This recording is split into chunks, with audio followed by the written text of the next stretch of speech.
এক ব্যক্তি জিনের খেলা করে, তো তার এক ভাগ্নি মেয়ে কয়, মামা তুমি জিন হাসিল করো, আমার একটু জিন হাসিল করাও না। বলে জিন আসলে তো এমনি আসে না, কাজ দিতে হয়। কয় আমি দিব কাজ, তুমি না পারলে কিন্তু মার খেতে হবে। বলে না, আমাদের গভীর বুদ্ধি না থাকলেও উপস্থিত বুদ্ধি আছে।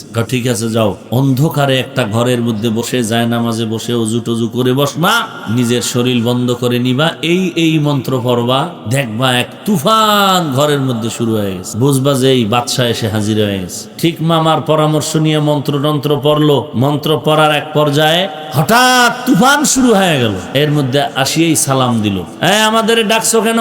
বলে টাইম 2 মাস, আমার বাড়ি বিল্ডিং করে দাও, যাও কাজে লাগাই দেই, খামোখা বসে থেকে লাভ না, আর কাজ না দিলে তো মাইরে আমি খাবো। জিনের গোষ্ঠী সব এক হয়ে কাজ শুরু করলো, অল্প দিনে বাড়ি বিল্ডিং হয়ে গেল। এইবার বলো কি কাজ? এবার মহিলা চিন্তা করে, কাজ না দিলে তো আমার উপায় নেই। কয় আমার বাড়িতে একটা লাল কালারের কুকুর আছে, এর লেন্সটা বাঁকা, এটা সোজা করো। এইবার এই লেন্স বাঁকা, এটা সোজা করার জন্য সবাই কি পরিমাণ চেষ্টা। বলে যে টাইনা ধরে আবার ছেড়ে দিলে বাঁকা হয়ে যায়। বলে বাঁশের কুঞ্চি ঢুকাও, যতক্ষণ ভেতরে থাকে সোজা, ছেড়ে দিলে আবার। বলে না, বাজারের 1 নাম্বার ঘি মাখো, ঘি, কোনো ঘিয়ে কাম হয় না। হঠাৎ ধরে রাখে সোজা, আবার সময় মতো। জিনেরা কয় জীবনে বহু বাটফারি করলাম, আমগো উপরে যে বাটফার আছে তো ধরা পড়লাম আজ। জিনেরা মাথা নত করে এখান থেকে বিদায় নিতে বাধ্য। মান কারা হারফাম মিন কিতাবিল্লাহ ফালাহু হাসানা ওয়াল হাসানাতু বিআশরি আমসালিহা। বান্দা যখন কোরআনের একটা অক্ষর পড়বে, একটা হাসানা পাবে, একটা হাসানা 10টা নেক সমতুল্য। নবী বলেন, লা আকুলু আলিফ লাম মিম হরফুন ওয়ালাকিন আলিফুন হরফুন ওয়া লামুন হরফুন ওয়া মিমুন হরফুন।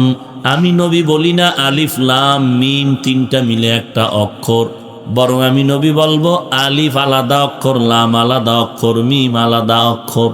যখন বান্দা পড়বা আলিফ লাম মিম, সাথে সাথে 30টা নেক আমলনামায় যোগ হয়ে যাবে। 1 নম্বরে কোরআনের তেলাওয়াত। নবীজি তেলাওয়াত করেন আর শুনান, হাযা কালামু রাব্বি, এটাই তো আমার আল্লাহর কালাম। শুধু এই কোরআনের তেলাওয়াত শুনে কত বিধর্মী কালেমা পড়ে মুসলমান হয়ে গেল। আর এই কালামের তেলাওয়াত যে শুনে তার দিলটা কেড়ে নেয়। এটা এমন একটা কিতাব, অন্য কিতাব 1 বার 2 বার 3 বার শুনলে মজা লাগে না, আর কোরআন যত শুনি ততই মজা লাগে। আবার যার কণ্ঠ যত ভালো, সে যখন পড়ে তার কাছ থেকে শুনলে আরো মজা পাই। এমন একটা কিতাব, যে কিতাবের তেলাওয়াতের মধ্যে এমন এক সুর, নবী তেলাওয়াত করেন আর বেঈমানরা চুপে চুপে সে নবীর তেলাওয়াত শুনে এত মজা লাগে। আবু জাহাল বেঈমান নবীর বিরোধিতা করে, আবার রাতের বেলা চুপে এসে নবীর তেলাওয়াত শুনে আর বলে নবীর তেলাওয়াত এত মজার, এমন তেলাওয়াত জমিনে আর কোথাও পাওয়া যায় না। বড় দুঃখ লাগে রে মুমিন, আজ কোরআনের তেলাওয়াত মুসলমানের সন্তানের জবানে নাই। মুসলমানের ঘরে কোরআনের আওয়াজ নাই। এটা এমন একটা কিতাব, গজনবীর বাদশাহ সুলতান মাহমুদ গজনবী রহমাতুল্লাহ আলাইহি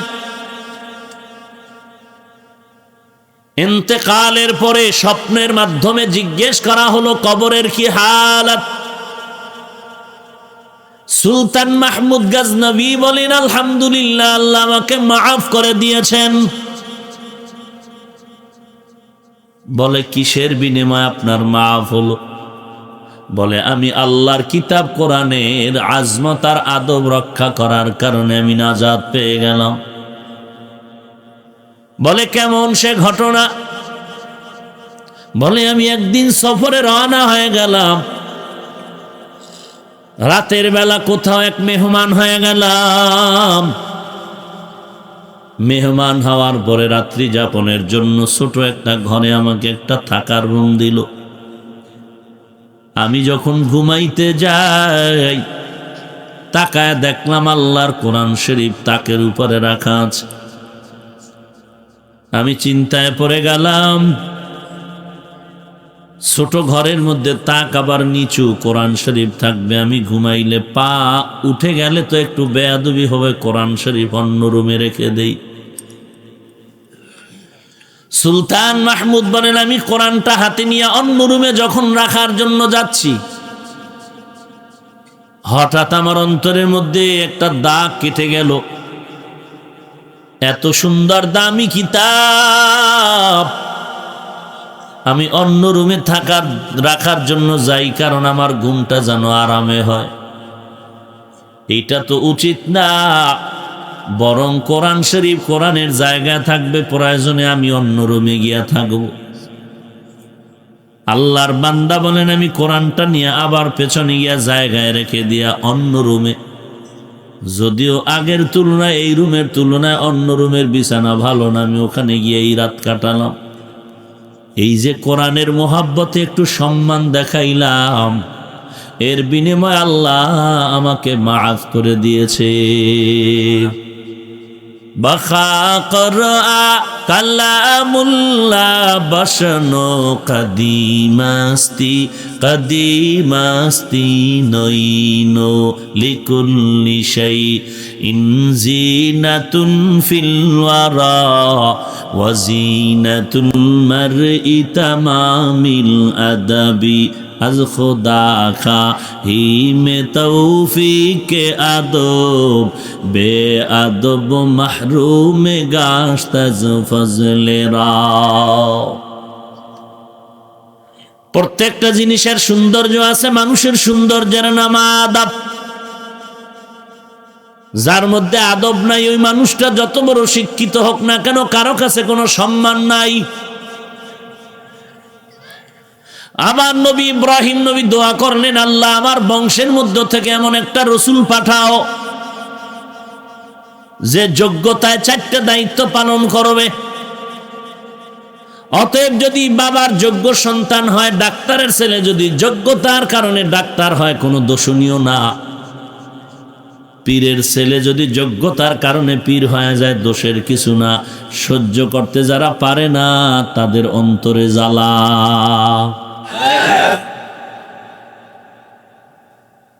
পীরের ছেলে পীর হয় কেমনে? যোগ্যতা থাকলে হবে, না থাকলে হবে। ভাইরা আমার, ইব্রাহিম নবী সিরিয়াল দিলেন 4টা। 1 নম্বরে তেলাওয়াত।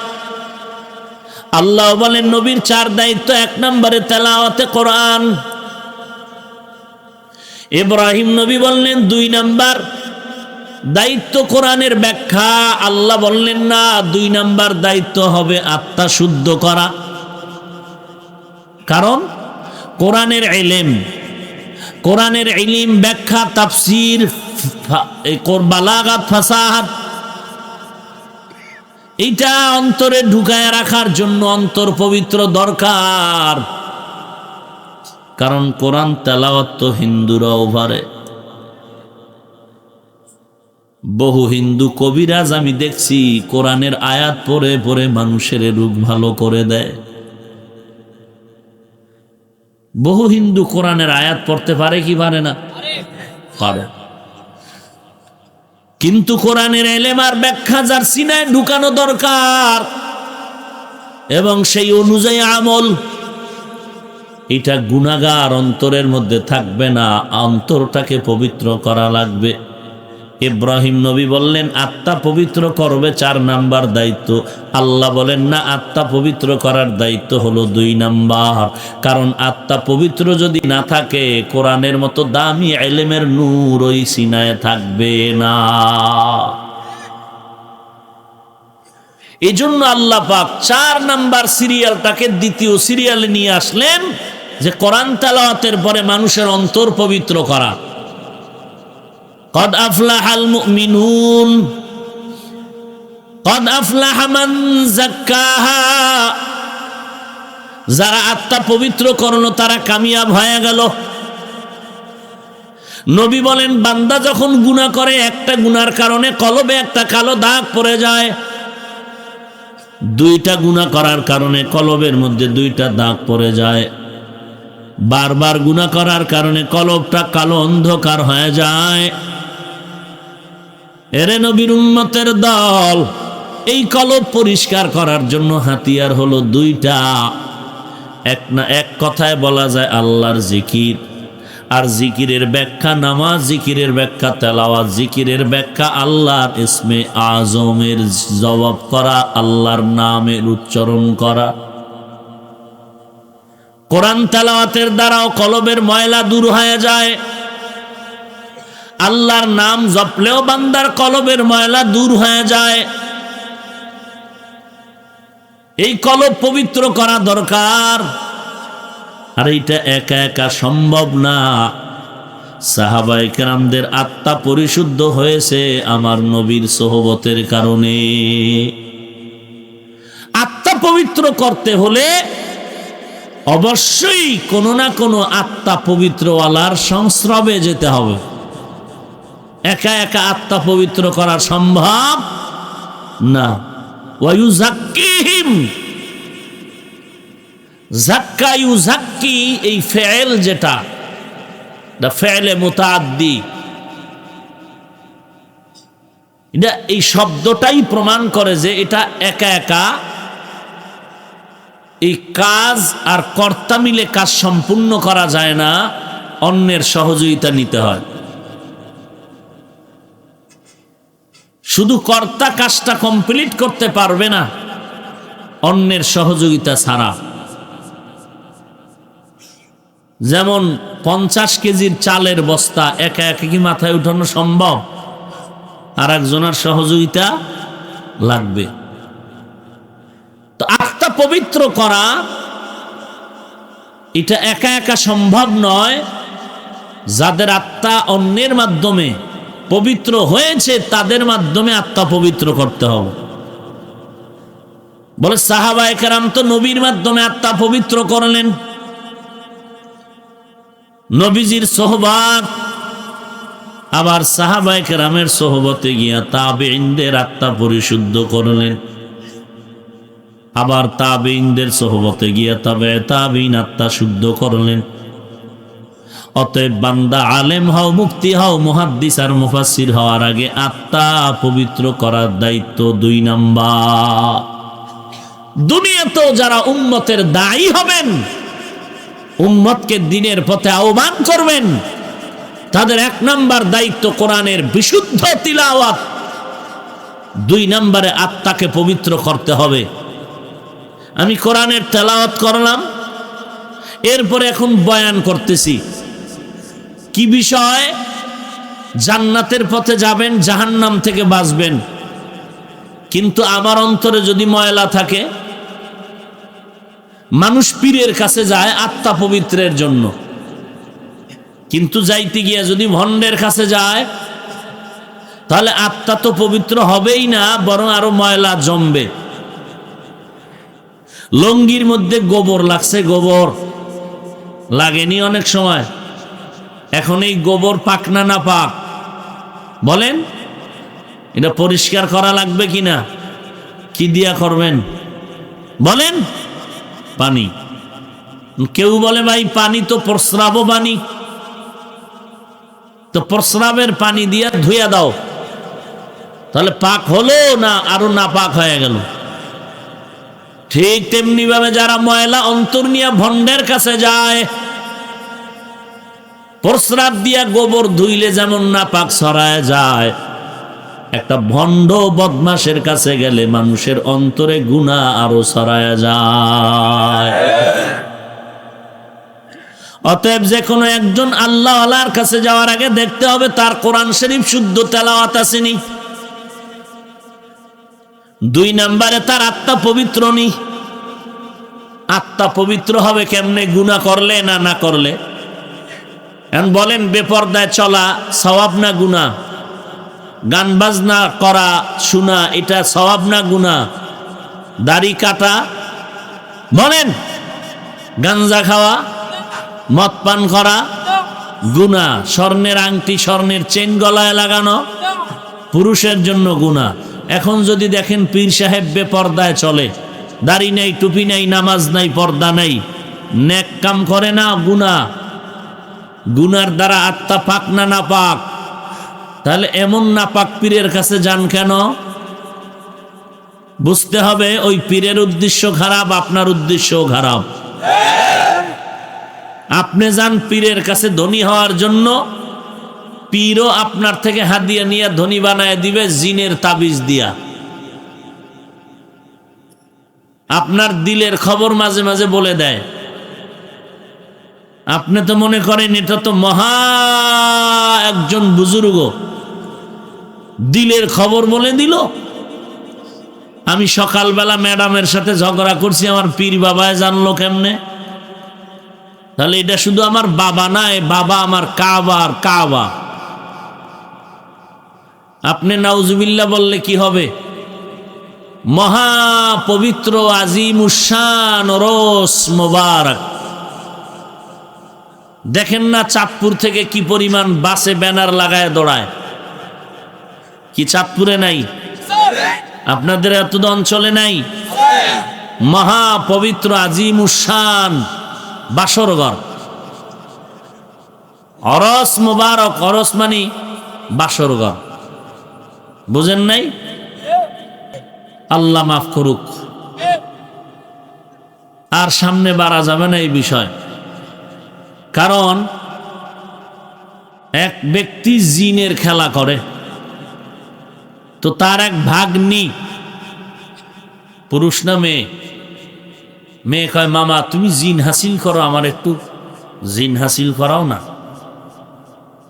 বলে জিন আসলে তো এমনি আসে না, কাজ দিতে হয়। আমি দিব কাজ, তুমি না পারলে কিন্তু মার খেতে হবে। বলে না, আমাদের গভীর বুদ্ধি না থাকলেও উপস্থিত বুদ্ধি আছে। মহিলাদের গভীর জ্ঞান না থাকলেও উপস্থিত জ্ঞান আছে যথেষ্ট। ঠিক আছে যাও, অন্ধকারে একটা ঘরের মধ্যে বসে জায়নামাজে বসে অজু টজু করে বসবা, নিজের শরীর বন্ধ করে নিবা, এই মন্ত্র পড়বা, দেখবা এক তুফান ঘরের মধ্যে শুরু হয়ে গেছে। বুঝবা যে এই বাদশা এসে হাজির হয়ে গেছে। ঠিক আছে, ঠিক মামার পরামর্শ নিয়ে মন্ত্রতন্ত্র পড়ল। মন্ত্র পড়ার এক পর্যায়ে হঠাৎ তুফান শুরু হয়ে গেল। বৃষ্টি নাকি বাতাস, ঠান্ডা বাতাস। এর মধ্যে আসিয়েই সালাম দিল, আমাদের ডাকছো কেন? বলে টাইম 2 মাস, আমার বাড়ি বিল্ডিং করে দাও। যাও কাজে লাগাই দেই, খামোখা বসে থেকে লাভ না। আর কাজ না দিলে তো মাইরে আমি খামো। জিনের গোষ্ঠী সব এক হয়ে কাজ শুরু করলো, অল্প দিনে বাড়ি বিল্ডিং হয়ে গেল। এইবার বলো কি কাজ? এবার মহিলা চিন্তা করে, কাজ না দিলে তো আমার উপায় নেই। আমার বাড়িতে একটা লাল কালারের কুকুর আছে, এর লেঞ্জাটা বাঁকা, এটা সোজা করো।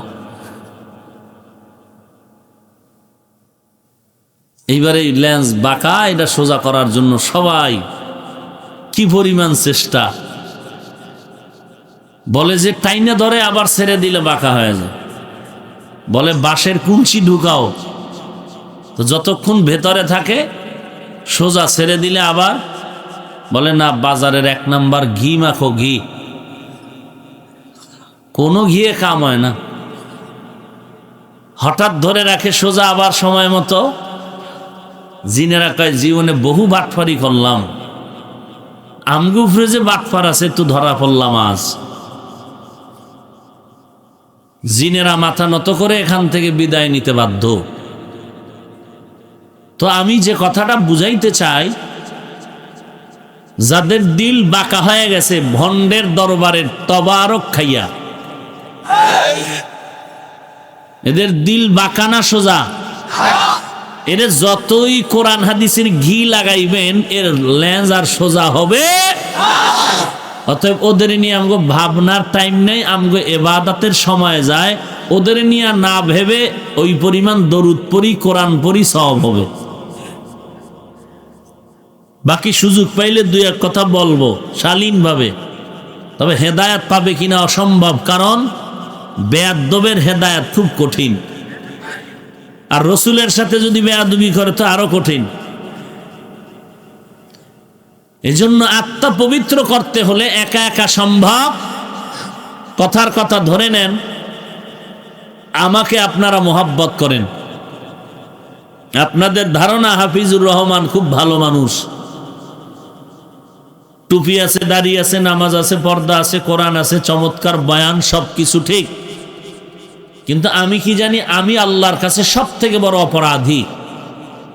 যেমন আমার জাহিরি কোনো অপরাধ দেখা যায় না, কিন্তু আমার অন্তরের মধ্যে কিছু গুনাহ আছে।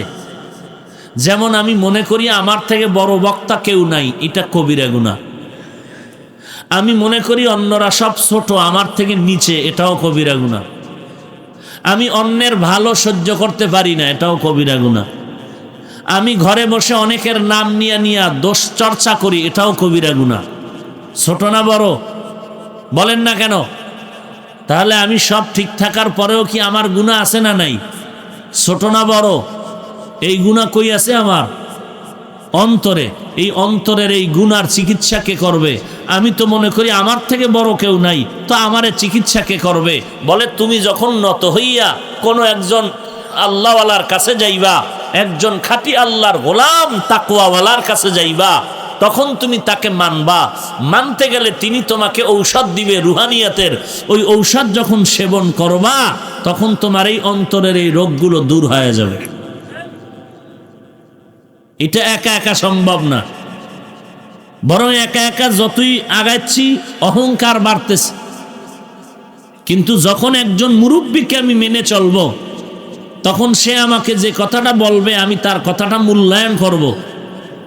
যে আমার হুজুর বলছে অহংকারী হওয়া যাবে না, বড় বড় ঔষধ আমাকে দিবেন, ঘটনার মাধ্যমে বুঝাবেন, দোয়া করবেন। কারণ আমার থেকে ওই ব্যক্তি আরো আগানো, কারণ সে সাধনা করে করে করে করে তার আত্মাটারে আরো কন্ট্রোলে করেছেন তিনি আরেকজন বুজুর্গের মাধ্যমে। অতএব নবীজির 1 নাম্বার দায়িত্ব কোরআনের তেলাওয়াত, 2 নাম্বার দায়িত্ব আত্মাকে পবিত্র বানানো। ইয়া আইয়ুহাল্লাযীনা আমানুত্তাকুল্লাহ, ইয়া আইয়ুহাল্লাযীনা আমানুত্তাকুল্লাহ ওয়া কুনু মা'আস সাদিকিন।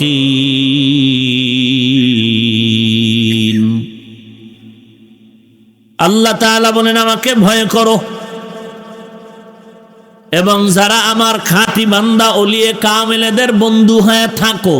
বন্ধু হয়ে যাও না, বন্ধু হয়ে থাকো, তার সাথে সম্পর্ক রাখো। এরে নবীর আশিক উম্মতের দল, আমার নবী 1 নম্বরে তেলাওয়াত করলেন, আর কোরআন তেলাওয়াত শুনে শুনে যারা কালেমা পড়ল তাদের আত্মাটারে পবিত্র করলেন। কিন্তু আমাদের পীর সাহেবরা মানুষের আত্মা পবিত্র করতে গিয়া বছর বছর যুগ যুগ চলে যায়। রসুলের দরবারে যুগ নাই, বছর নাই, 1 সেকেন্ডেই কাম সারা। নবীজির হাত মোবারকের সাথে বাতিল বেঈমান কালেমা যখন পড়ল, সাথে সাথে অ্যাকশন শুরু হয়ে গেল। কারণ আমার নবীর তুলনা নাই। আমার নবীকে আল্লাহ পাক সবার থেকে বড় দামি করে বানিয়েছেন। অতএব আমার নবীর সাথে হাতও লাগানো লাগে না। আমার নবী যখন একটা নজর দিয়া কোনো গুনাহগারের দিকে তাকাইছেন, সাথে সাথে বান্দা দিনদার হয়ে গেল। এক আল্লাহর বান্দি মহিলা মানুষ ছোট একটা দুধের বাচ্চা নিয়ে নবীর দরবারে রওনা। নবীরে কিছু প্রশ্ন করবে ইহুদি মহিলা, দেখিনি মুহাম্মদ জবাব দিতে পারেনি। মহিলা দুধের বাচ্চা নিয়ে না নবীর দরবারে হাজির। মহিলা নবীকে প্রশ্ন করার আগে দুধের বাচ্চা নবীকে সালাম দিয়ে দিল। মা আশ্চর্য হয়ে বললেন, এর সন্তান, আমি আসছি প্রশ্ন করার জন্য, তুমি সালাম দিলা কাকে? চিনো নাকি তুমি? যেই বাচ্চা কথা বলতে পারে না, আল্লাহ তাআলা তার জবান কথা বলার জন্য কবুল করে নিলেন। বাচ্চা ডাক দিয়া কয়, ও মা, তুমি যদিও চিনো না, আমি চিনলাম, ইনি হলেন রহমাতুল লিল আলামিন, ইমামুল আউয়ালিন আল আখিরিন, বাহর সাদকা রহমাতাল লিল আলামিন, সাইয়্যিদুল কাউনাইন খাতমুল মুরসালিন, আখিরা মদবুদ ফখরুল আউয়ালিন। রে নবীর আশিক উম্মতের দল। বাচ্চাটা বলে, কেমনে চিল্লা? বলে, নবীর সামনে ফেরেশতা দাঁড়ানো, ফেরেশতা আমাকে সালাম শিখায় দিছে, এইভাবে বল। ওরে বান্দা, তোমার মেধায় ধরেন, এটা কেমনে সম্ভব? এটা কিভাবে সম্ভব? অসম্ভবকে সম্ভব করতে পারেন তিনি হলেন একমাত্র আল্লাহ। ইউসুফ আলাইহিস সালামকে যখন জুলাইখার স্বামী বলছিল তুমি খারাপ, ইউসুফ বলে না, আমার কোনো দোষ নাই। জুলাইখার স্বামী বলল, আজিজ মেসার বলল যে তুমি সাক্ষী দাও। তখন ওই সামনে দিয়ে এক মহিলা দুধের বাচ্চা নিয়ে যাচ্ছিল। আল্লাহর ইশারা ইউসুফ নবী বললেন, আমি সত্যবাদী না মিথ্যাবাদী? সাক্ষী হলো এই কোলের শিশু বাচ্চা। তো বাচ্চা তখন কথা বলছিল, এই ক্ষমতা দিছেন কে? বিশ্বাস হয় হইলে ইমানদার, অবিশ্বাস করলে তাজা বেঈমান। একটা গাছ কথা বলতে পারে না, একটা কুত্তা কথা বলতে পারে না, আল্লাহ ক্ষমতা দিলে বিশ্বাস করেননি, করলে ইমানদার, অবিশ্বাস করলে তাজা বেঈমান। ভাইরা আমার, বাচ্চার জবানের কথা শোনার পর মহিলার প্রশ্ন কি করবে? আশ্চর্য হয়ে নবীর কাছে গিয়া মাথা নত করে কালেমা পড়ে মুসলমান হয়ে গেলে। একটা কথা মনে রাখবেন, মহিলারা নবীর কাছে গেছে, বয়ান শুনছে, নবীর কাছে প্রশ্ন করছে, নবীর পাশে গিয়া নামাজ পড়ছে কাতারে। এই সব কথা পর্দার আয়াত নাজিল হওয়ার আগের কথা। পর্দার আয়াত নাজিলের পরে পর্দা পরিপূর্ণ হয়ে গেল। উম্মে মাকতুম সাহাবী অন্ধ, নবীজির বাড়িতে ঢুকতেছেন, তার বিবিরা তাকায় দেখতেছেন। নবী বললেন, খবরদার ওদিকে তাকায়ও না। কেন? সে তো অন্ধ, আমাকে দেখে না। বলে, তোমরা কি অন্ধ? সাহাবী অন্ধ, তোমরা তো অন্ধ না, অতএব তোমরা তাকাইবা না, তাকাইলে সওয়াব না গুনাহ হবে।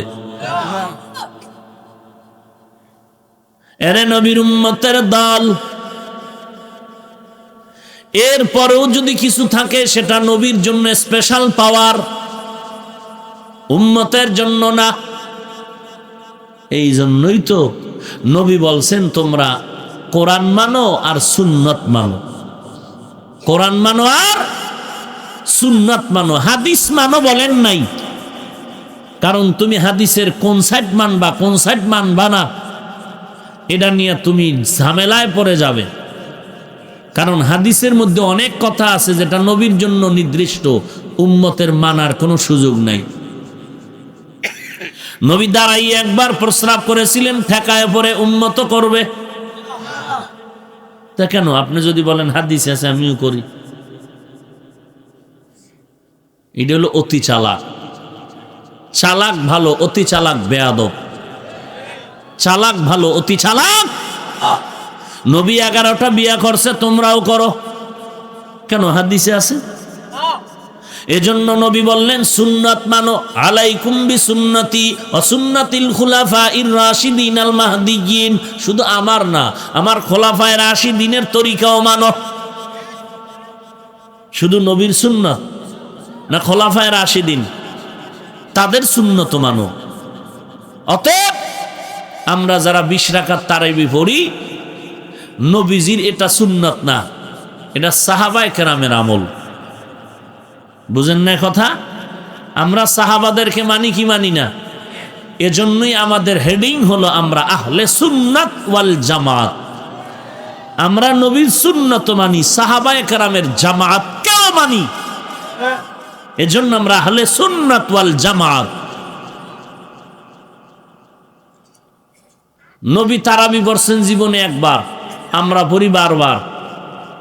তাহলে এটা কি নবীর আমল হইল না সাহাবায়ে কেরামের?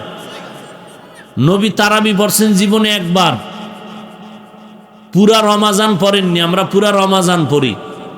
পুরা রমাজান কি নবীর আমল না সাহাবায়ে কেরামের আমল? এজন্য নবী বলছেন সুন্নত মানো, আমার সুন্নত মানো, খোলাফায়ে রাশিদিনের সুন্নত, হাদিস মানো, হাদিস মানো বলেন নাই কেন? সব সুন্নত হাদিস, সব হাদিস সুন্নত না। সব সুন্নত হাদিস, সব হাদিস আর সব সুন্নত পালনীয়, সব হাদিস পালনীয় নয়। কথা বোঝেন নাই?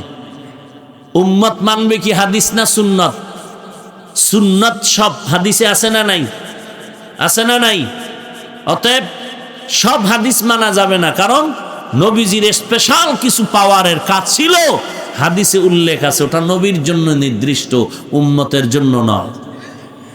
এই পার্থক্য যতদিন বুঝবে না ততদিন এই কপাল পরা অতি চালাক বেয়াদবের গোষ্ঠী দাঁড়াইয়া প্রস্রাব করবে আর বলবে হাদিসে আছে। কথা বলেন না কেন? তো দাঁড়াইয়া প্রস্রাব করার হাদিস মানলে তোর বউরেও মানা হাদিসে আছে না? তো তুই একা দাঁড়ায় মানলে তো তোর বউ হাদিস মানলো না, তো তোর বউরেও তো হাদিস মানাবি।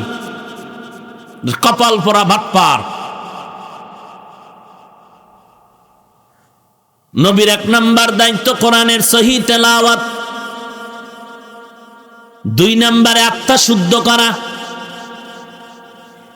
এখন কোরআনের তেলাওয়াত শেখা লাগবে না? কথা বলেন না কেন? এরে যুবক, আল্লাহর কোরআনের তেলাওয়াত শিখো, এরপরে আত্মাটারে পবিত্র করো। কোরআন তেলাওয়াত শিখতে যেমন উস্তাদ লাগবে, আত্মা পবিত্র করার জন্য তেমন উস্তাদ লাগবে। লাগবে নি? ওস্তাদ ছাড়া কোনোদিন সম্ভব না। কোরআনের অক্ষর চিনার জন্য, শিখার জন্য যেমন উস্তাদ দরকার, বিশুদ্ধ উচ্চারণ শিখার জন্য যেমন উস্তাদ লাগবে, নিজের আত্মাটাও পবিত্র করার জন্য তেমন উস্তাদ লাগবে। এ ভাই, আপনারা যারা ইংরেজি লাইনে পড়ছেন, বিএ পাস, আইএ পাস করছেন, ক্লাস করছেন না? শিক্ষকের কাছে পড়ছেন না কেন? আপনি একা একা না পড়বেন? শিক্ষক ধরলেন কেন? ক্লাস করলেন কেন? নবীর যুগে তো এরকম ক্লাস কোনো ছিল না। নিজে নিজে বানাইয়া ক্লাস করেন, মেট্রিক পাস করেন, বছরে 3টা পরীক্ষা দেন। এগুলো যদি বেদাত না হয় তাহলে আত্মা পবিত্র করা ফরজ। আর এই আত্মা পবিত্র করার জন্য কোনো আল্লাহওয়ালা যদি ক্লাস দেয়, ক্লাস করতে হবে, এটাও বেদাত হবে না। এই যত ভেজালওয়ালা কথা কয়, খোঁজ নিয়ে দেখবেন এরা কেউ কোনো মুরব্বি মানে না। আর মুরব্বি না মানা এটা শয়তানের গুণ। মুরব্বি না মানা, শয়তান তো ইবাদত বেশি করছিল, এখনো জমিনে একদল আছে জমিনে সেজদা দেয় না। কেন? শয়তান সেজদা দিয়ে জমিন নাপাক করছে। তো নামাজের যখন সেজদায় যায়, মক্কায় গিয়ে একবার দেখলাম, ওখানে তো হরেক রকম মুসল্লি আসে না সারা দুনিয়ার থেকে। তুই যখন নামাজে খাড়ায় কেরাত টেরাত ঠিকই পড়ে, সেজদা গেলে পকেট থেকে একটা কাঠের টুকরা বাইর করে, ওটা কপালের তলে দিয়ে সেজদা দেয়, জমিনে যেন কপাল না লাগে। ইবলিস সেজদা দিয়ে এটা নাপাক করছে। তো ইবলিস সেজদা দিয়ে যদি জমিন নাপাক করে, তুমি সেজদা দিতে লজ্জা পাও, সেই জমিনে ঘুমাও কেমন রে বেহায়া? ওই বেহায়ার আর বুঝানোর কোনো কায়দা নাই। মাইয়াহদিল্লাহু ফাহুয়াল মুহতাদ ওয়া মান ইউদলিল ফালান তাজিদা লাহু ওয়ালিয়াম মুরশিদা। আল্লাহ বলেন, আমি যাকে হেদায়েত দিব সে হেদায়েত পেয়ে যাবে, আর যার কপালে হেদায়েত নাই ওই বান্দা হেদায়েত পাওয়ার কোনো পথ প্রদর্শক বা মুর্শিদ খুঁজে পাবে না। মুর্শিদ পাবে না। মুর্শিদ মানে পথ প্রদর্শক, যিনি পথ দেখায় কোথায় যাওয়ার। জাহান্নামে যাওয়া, বিড়ি টানা, গাঞ্জা খাওয়া। আরে মেয়ে জিনা কি আছে? তো কিছু দরবারের মধ্যে পীর সাহেব আছে, মোরশেদে বরহক, বিড়ি টানে সবার থেকে বেশি, চেহারা ভাল্লুকের মতো, চুলগুলো উল্লুকের মতো। আর হ্যারে গিয়া কা বাবা তুমি আমার কাবা। হায় হায়, আরে নবীর উম্মতের দল, 1 নম্বরে কোরআনের তালাওয়াত, 2 নম্বরে আত্মা পবিত্র করতে হবে, না হয় কোরআনের ব্যাখ্যা শিখবা, লাইনে থাকতে পারবা না। পারবে? কথাটা আমি বলি 1 মিনিট। ঢাকার মধ্যে একটা ঐতিহ্যবাহী মাদ্রাসা, মালিবাগ মাদ্রাসা। কি মাদ্রাসা? জামিয়া শরঈয়া। এই মাদ্রাসার একটা ছাত্র, মানে এলেমের লাইনে বুলেট, এলেমের লাইনে, ওই মাদ্রাসায় পড়ুয়া মুফতি সাহেব, টাটকা মুফতি, আবার কোরআনের হাফেজ। ঢাকার শহরে ঐতিহ্যবাহী এক মসজিদের 10 বছরের খতিব, টাটকা মুফতি, টাটকা হাফেজ, টাটকা ইমাম আর খতিব। এখন তার হালাত কি জানেন? সে কোরআনের আয়াত পড়ে আর হাদিস পড়ে আর কয় আল্লাহর এই দোষ, নবীর এই দোষ। মুসলমানের পিডার ভয় এখন ইন্ডিয়া। কি বুঝেন? সে টাটকা মুসলমান না বেঈমান? কেন? মূর্খ এই জন্য? হ্যাঁ, হায় হায়, এত বড় মুফতি সাহেব 10 বছর ইমামতি করার পরও এই হালাত কেন? মুরব্বি না মানার কারণ।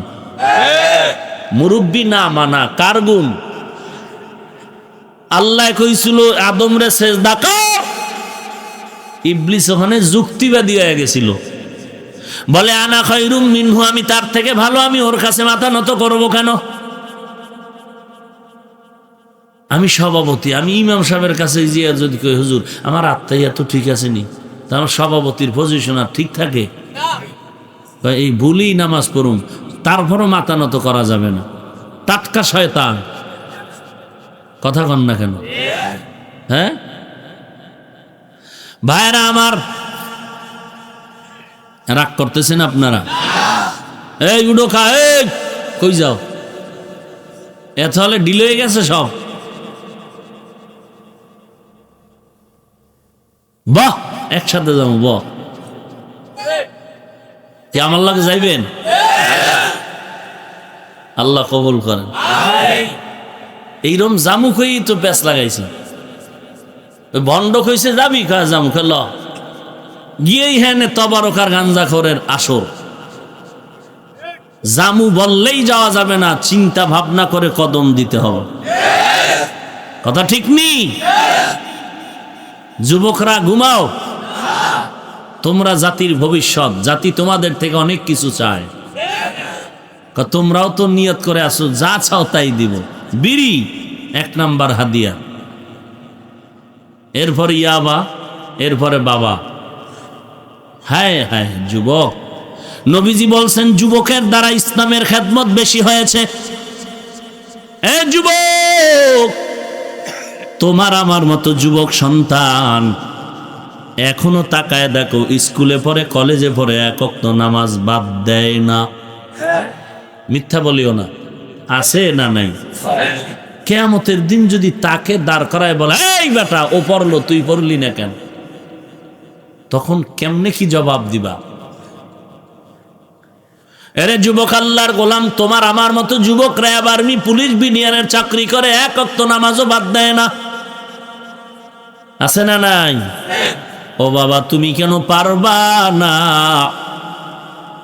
ওই আর্মির ক্যাম্পে গিয়া দেখবি তারাবির সময় আর্মিরাই নামাজের ইমামতি করে। এবার চিন্তা করো তো। এরে নবীর উম্মতের দল, আমি বলি না তুমি স্কুলে পড়িও না, না না, খবরদার, কেউ বললেও ফিরবি না। স্কুল কলেজ ভার্সিটিতে লেখাপড়া করে ডাক্তার হ, ডক্টর হ, ইঞ্জিনিয়ার হ, বৈজ্ঞানিক হ, দার্শনিক হ, সাংবাদিক হবি। কেউ যদি কয় না না, আমি বলবো না, খবরদার, তার কথা মানবি না। কারণ মুসলমানের সন্তান স্কুলে পড়ে সাংবাদিকতার দায়িত্ব পালন করবি, মুসলমানের সহযোগিতা হবে, বেঈমানরা করবে না। তুই ডাক্তার হইয়া মুসলমানের গৌরবের একমাত্র মিনার হয়ে দাঁড়ায় থাকবি, কারণ বেঈমানেরা যদি কয় মুসলমানের সাথে যুদ্ধ লাগবে, ওদের ঔষধ দিব না, তুমি আমার মুসলমান ভাই ডাক্তারি পড়িয়া দাঁড়ায় বলবা বেঈমানের বাচ্চারা তোরা যদি মুসলমানের ঔষধ না দাও, আমরা মুসলমান ডাক্তার মুসলমানের জন্যই যথেষ্ট। কিন্তু চরিত্রটা ভালো করা লাগবে। চেহারা দেখলে তো বোঝা যায় কি তালে যে বিড়ি টানো, পুরা বান্দরের মতো হয়ে গেছে। আর চুলের যে ডিজাইন, কি পরিমাণ চুল খাইটা যে পুরা টিকটিকি হয়ে গেছে। কেন মদিনার নবীর তরিকার চুল কাটা ভাল লাগে না? তো যদি ভালো না লাগে, তুই নবীর উম্মাত দাবি করো, তোর লজ্জা করে না? তুই ক্রিকেটারের সাইজে চুল কাটো, তোর বাপ লাগে এরা? তোর বাপ? তা তুই মদিনারটা ফালাই দিলি কেন? তুই মুসলমানের বাচ্চা, মদিনার তরিকা না মানলে হিন্দু মানবে, তো তুই মদিনারটা মানলি না কেন? তোর লজ্জা গেল কই?